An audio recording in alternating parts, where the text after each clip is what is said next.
ঘটনা হচ্ছে, আমার এক বন্ধু ২ দিন আগে আমার কাছে কিছু টাকা ধার নিছে।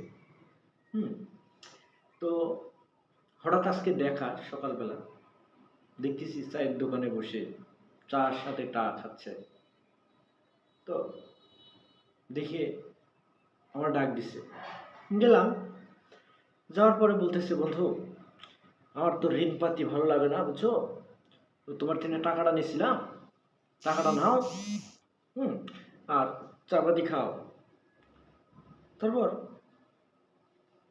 গল্পে গল্পে বলতেছে, এই দোকানে ঋণ ছিল, কয় টাকা বাকি ছিল দিয়ে দিলাম। এই দোকানে ছিল দিয়ে দিলাম, তোমারটা দিয়ে দিলাম। ঋণ বাকি বুকা আমার, এগুলা আবার ধার ঋণ আমার পছন্দ হয় না। খুবই ভালো কথা। বলতেছি, কি রে, গত কয়েকদিন আগে তুই আমার থেকে টাকা নিলি, আর আজকে হঠাৎ করে তো এর ভিতরে আমি কিছুই দেখলাম না। টাকাও শোধ করে দিচ্ছিস, ঋণ পাতিও ভালো লাগে, খুবই ভালো কথা। টাকাটা পাইলি কই? বন্ধু এটা কয়, চাচার থেকে ধার নিছি। সুমন্দি কইল কি রে, হ্যাঁ? এটা কি সহ্য করা যায়?